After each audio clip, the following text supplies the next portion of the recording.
Muito bom, chegamos agora a Tefilá em si. Agora é hora de rezar.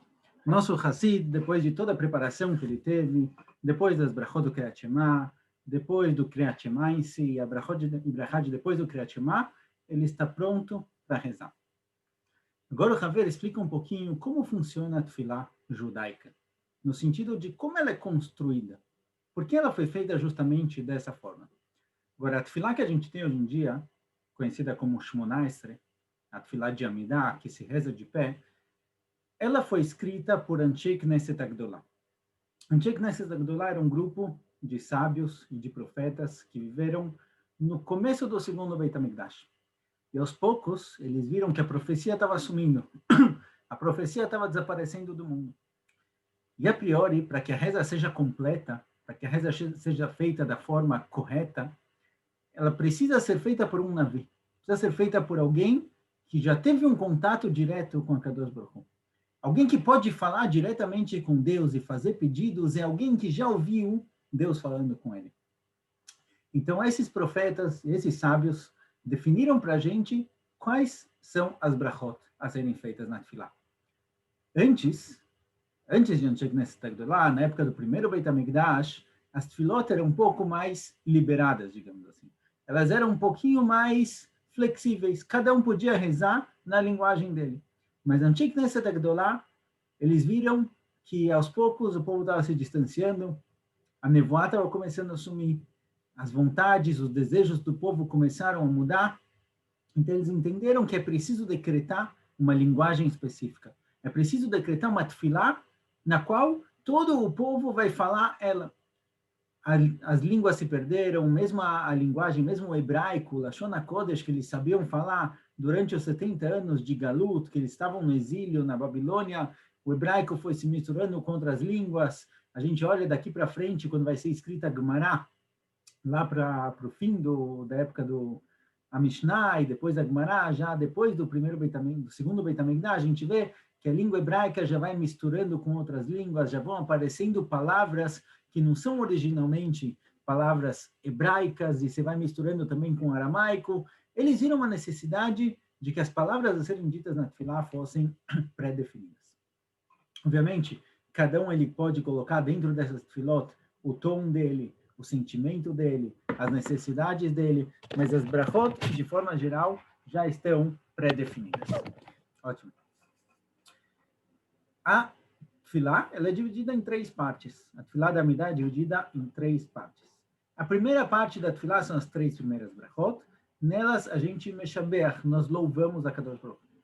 Nas brachot do meio, são brachot de pedidos, coisas que a pessoa precisa, coisas que o povo judeu precisa, como a gente vai ver na continuação. E no fim, são brachot de agradecimento. Depois do modim, no qual se curva até o fim, são três brachot de agradecimento. Então, três brachot de louvor no começo, três brachot de agradecimento no fim, e mais 13 brachot no meio de pedidos. Total, 19 brachot. Em Shabbat, a gente não faz pedidos, a gente muda a brachá do meio para o assunto do dia, para o assunto de Shabbat. Mas as três primeiras e as três últimas, elas são fixas. Agora, as três primeiras, o Haver percebe algo bem interessante. Que presta atenção. As três primeiras brachot que a gente faz na Tefilá de Amidá é o seguinte. A primeira é chamada de Birkat Avot. É a brachá que a gente fala sobre Abraham, Yitzhak, Yaakov, o pacto que a Kadosh Baruch Hu fez com eles. A segunda brachá é chamada de Gvurot, porque nela a gente fala da capacidade de Akadosh Baruch Hu de trazer a chuva e de trazer vida para o mundo e de libertar todo mundo, os presos, e de dar vida para o mundo e de reviver os mortos. É a Gvurah, é a força de Akadosh Baruch Hu. E a terceira brachá é a brachá de Kedushá, Atá Kadosh, a gente fala da santidade divina. Agora, se a gente prestar atenção no Mivne, no formato disso, a gente vai ver que, a priori, o começo é o contrário do que a gente tinha nas brachot do Kriyat Shema.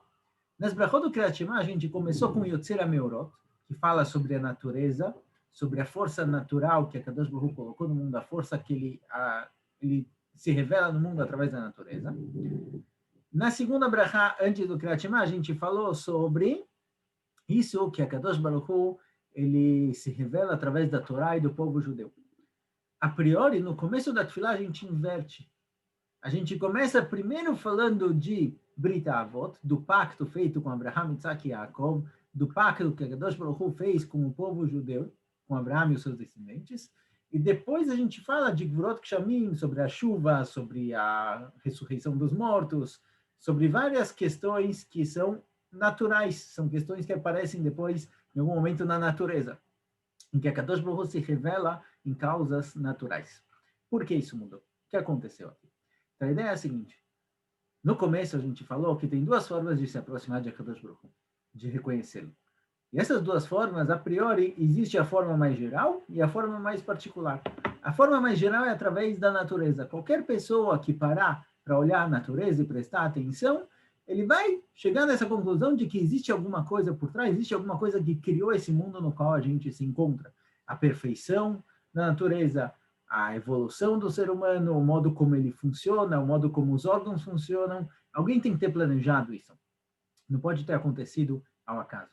Depois existe um jeito mais particular, que é analisar o povo judeu, analisar o fato histórico de que o povo judeu se manteve por tantas gerações, e a Torá que foi entregue ao povo judeu, como essa Torá é algo que a gente não poderia imaginar, que ela não poderia escrever, não teria como conhecer tudo o que está escrito na Torá se não fosse a Kadosh Baruch Hu. Trazendo duas provas gerais que a gente viu, talvez em outros vídeos. Primeira questão, animais ksherim. Que animal é kasher e que animal não é kasher? Moshe Rabbeinu, ele já fala na Torá exatamente qual animal ele tem o casco fendido, é ruminante, e qual animal não. Como Moshe Rabbeinu sabe isso? Aquele era zoologista, ele conhecia todos os animais do mundo. O que acontece se chegassem, quando descobrissem a América, e lá achassem um animal que ele tem casco fendido, é ruminante, ele não aparece na Torá. O fato disso não acontecer, o fato de que Moshe Rabbeinu conseguiu colocar realmente todos os animais que são dessa forma e não ser encontrado mais nenhum animal desse tipo, demonstra que quem entregou para a Torá para ele não foi alguém que estudou o mundo e chegou nessa conclusão, não foi Moshe Rabbeinu com a sua sabedoria que chegou nessa conclusão, e sim algo que vem de cima, algo do Criador. Ou, por exemplo, a questão das estrelas.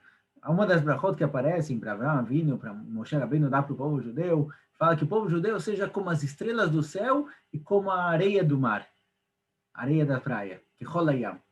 Agora, na época de Moshe Rabbeinu, quantas estrelas você conseguia ver? As pessoas acreditavam que tinham 4, 5 mil estrelas, não mais que isso, mas não tinham telescópios para ver galáxias e bilhões e trilhões de estrelas.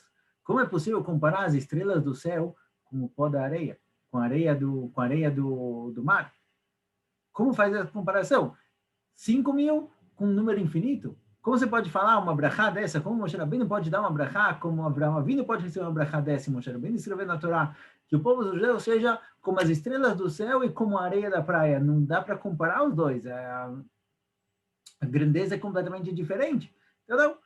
A Torá foi entregue por Akadosh Baruch Hu, que sabia quantas estrelas tem. Ele sabe quantas estrelas ele criou. Então, você pode colocar esses dois valores, que mesmo que na época esse valor, a priori, seria estranho para quem parar para pensar, como pode ser que Moshe Rabbeinu escreveu isso, mas Akadosh Baruch Hu falou para ele escrever, e assim ele escreveu. Então, essas são duas formas de reconhecer Akadosh Baruch Hu, ou através da natureza, ou através da sabedoria da Torá. Porém, depois que a pessoa encontrou a Kadosh Baruch Hu, ele chegou no Kriyat Shema, ele encontra todos os princípios da fé do judaísmo, ele está conectado com a Kadosh Baruch Hu, ele pode fazer agora o caminho inverso. Ou seja, ele começa com o pacto de Abraham Avinu. Ele começa a reconhecer o pacto entre o povo judeu e a Kadosh Baruch Hu, o pacto que é baseado na Torá. E ele encontra a Kadosh Baruch Hu na Torá, ele encontra a Kadosh Baruch Hu no povo judeu, na história do povo judeu. Depois que ele tem essa visão, depois que ele atingiu isso, ele vai poder encontrar a Kadosh Baruch Hu também em todo lugar, também na natureza. Então, a primeira brachá da Amidas é uma brachá que fala sobre a conexão entre a Kadosh Baruch Hu e o povo judeu, o pacto feito entre eles. Disso daqui, a partir daqui, você pode seguir em frente e começar a compreender que mesmo a natureza, mesmo as chuvas, mesmo a capacidade de locomoção do ser humano e tudo que aparece na brachá seguinte, elas são de Kadosh Baruch Hu. Uma continuação direta. Logo depois vem a brachá de Kedushá. O que é a brachá de Kedushá? Na brachá na qual a gente santifica a Kadosh Baruch Hu. A priori, se a gente fosse escolher, por onde você começaria? Pelas brachot que falam que a Kadosh Baruch Hu escolheu o povo judeu, que a Kadosh Baruch Hu ele aparece na natureza, ou que a Kadosh Baruch Hu ele é Kadosh, ele é santo, ele é um ser elevado. A gente começaria pela Takadosh, certo? Primeiro você fala de quem você está falando, depois você fala do que ele fez no mundo. Então aqui justamente entra o que aparece no primeiro dos 10 mandamentos. O primeiro dos 10 mandamentos é conhecido como Anochi Hashem Elokecha Asher Hotzaticha Me'eretz Mitzrayim. Eu sou o seu Deus que te tirei da terra do Egito. Se a Kadosh Baruch Hu fosse colocar no resumê dele, a Kadosh Baruch Hu fosse colocar, olha, o que eu já fiz na vida? O que eu já criei no mundo? Ele deveria colocar primeiro a própria criação. E depois falar que ele tirou o povo judeu do Egito. Para quem criar o mundo, tirar o povo judeu do Egito não é nada demais.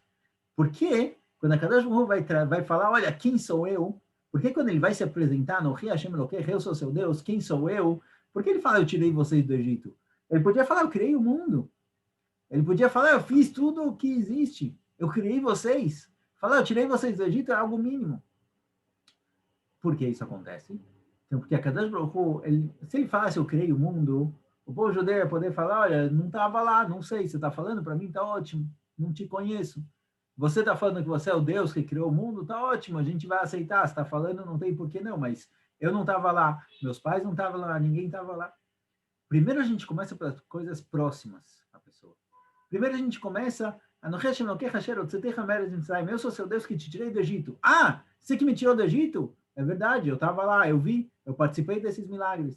Depois a gente pode se levar a compreender a Kadosh Baruch Hu em um plano metafísico, mas primeiro a gente tem que reconhecer ele nesse mundo, no mundo físico, no mundo natural. Eu sou seu Deus que te tirei do Egito.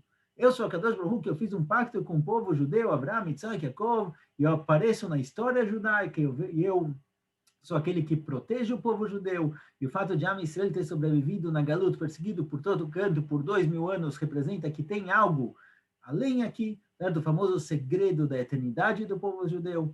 E a partir disso, depois você reconhece isso, você começa a me encontrar também no mundo natural, na natureza, nas chuvas, no vento, na água, em tudo que existe no mundo natural.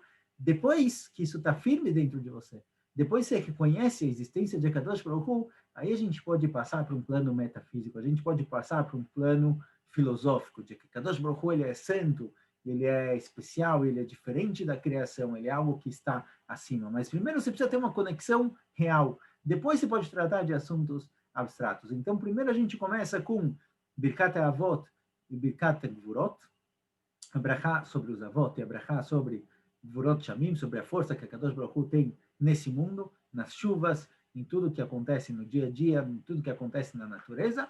Depois a gente vai tratar de assuntos filosóficos. Porque muitas vezes tem gente que você começa a conversar e ele começa a discutir sobre como é, o que é exatamente a Kadosh Baruch Hu, como ele seria, como ele não seria. Ele tem várias questões, vários pensamentos filosóficos, mas na prática ele não tem realmente fé. Ele não vê a Kadosh Baruch Hu na prática. É um assunto interessante a se discutir, a se falar, mas não é algo vívido. Então não é daqui que a gente começa a Amidá. A Amidá, que é o momento no qual a pessoa se encontra perante a Kadosh Baruch Hu, ele está conversando diretamente com a Kadosh Baruch Hu, ela tem que ser primeiramente algo natural, algo instintivo. Eu estou falando com Deus. Quem é Deus? Deus é aquele, o pai o que fez o pacto com os meus avós, com os patriarcas, aquele que acompanhou o povo judeu na história, aquele que traz a Geulah para o povo judeu. Deus é aquele que aparece na natureza, ele traz chuva quando precisa, ele traz cura quando precisa. Esse daqui é Deus. Ah, esse é Deus? Espera aí, vamos imaginar, vamos tentar entender melhor de um ponto abstrato, filosófico, quem é ele. Mas primeiro tem que começar das coisas práticas. Depois a gente pode seguir em frente. Depois o Haver, ele não vai tratar aqui exatamente de cada uma das brachot, mas ele vai falar qual é a misgeret, qual é o quadro em geral no qual aparecem as brachot, que é a questão do plural. Se a gente prestar atenção, as brachot da Tefilá são feitas justamente no plural e não no singular. A gente pede coisas pelo povo e não para cada um de nós em particular, porque na continuação. Espero vocês. Tchau, tchau.